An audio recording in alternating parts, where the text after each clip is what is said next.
Hi again. This is Dr. Angelo Libro with another video on extraoral suctions. Remember the last time you had the hows and whys and how to solve the common problems with your machines. Now we're going to talk about some innovations which I saw with one of our fellow colleagues who did this. Kaya special shout out and thank you very much to Doctora Marizel Vicente Alva for this idea.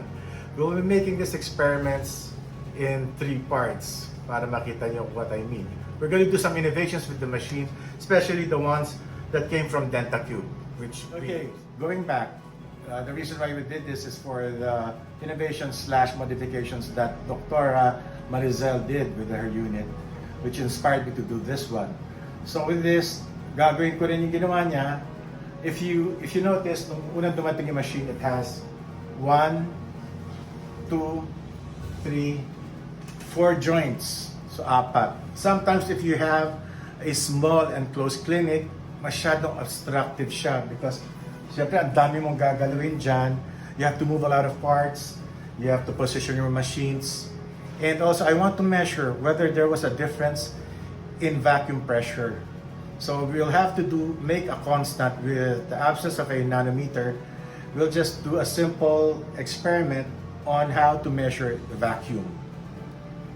Now to establish a constant, we'll be using this tile na papaano natin sa suction. Titingnan natin kung lumakas yung suction or humina. So for this to be a constant, we'll have to weigh it. So that's about 441 grams. Ulitin natin. May plus or minus kasi. 442 grams. So 441. So let's get it at 441 grams. To start out with, gawin natin, let's use the standard setup of the machine itself. So we'll put on the machine at full force. Remember, this is our constant, yung tile.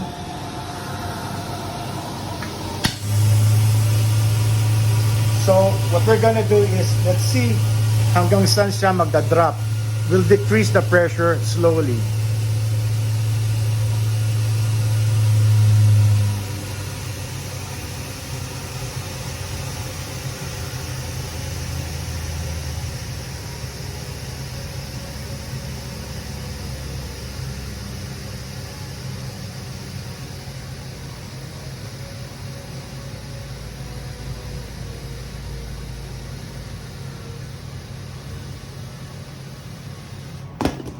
There. The tile dropped at around 30. Yeah. So we'll be back to you with the second modifications that we're going to do.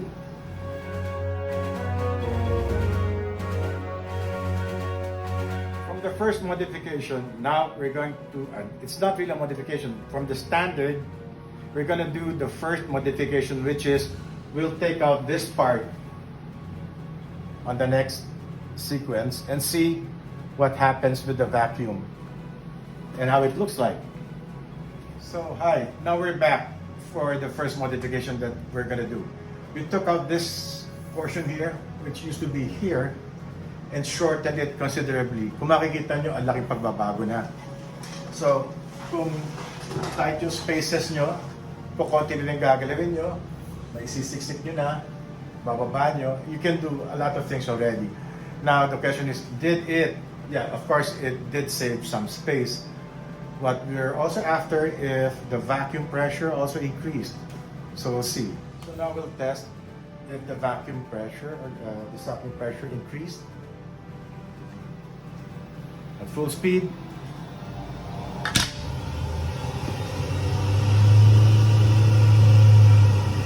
We'll decrease it gradually.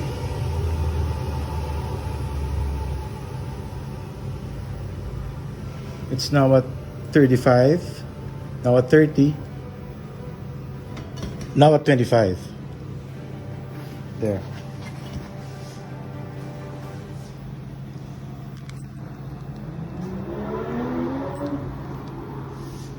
So it increased.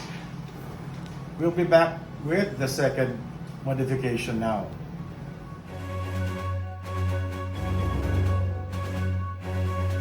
So we're back. Now with our second modification, I took out two of the arms.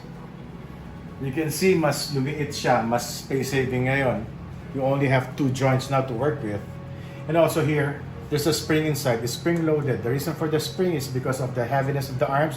You need a spring for that to support it. Now since gumaang na siya, I took out the spring. It can be easily manipulated now. But the point is, yeah, it does save space. It's cuter. It looks cuter now. Let's see if the vacuum is more efficient now.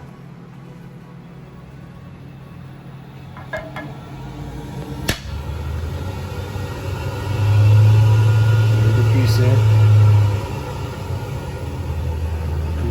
Let's see when it drops. There.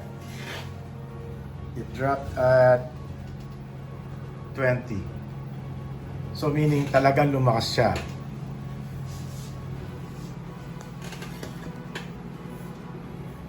So, with the final and last modification, I want to thank, by the way, si Dr. Maricel Vicente Alba for the idea.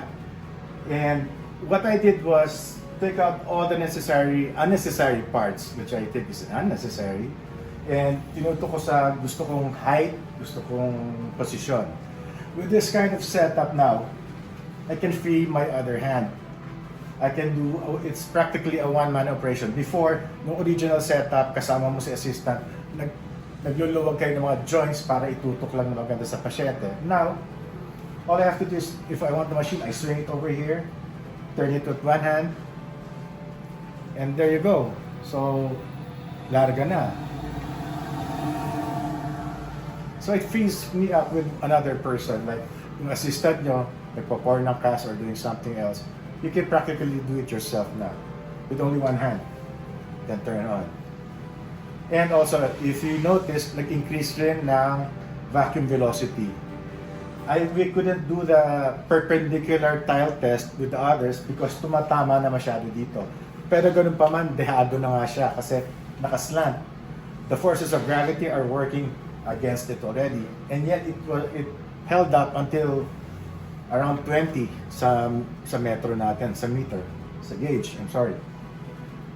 The reason for that is because the longer the pipe and the more joints that you have, the more resistance is created inside.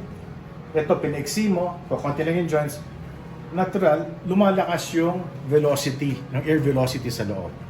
So it's more efficient now, more ergonomic now, see?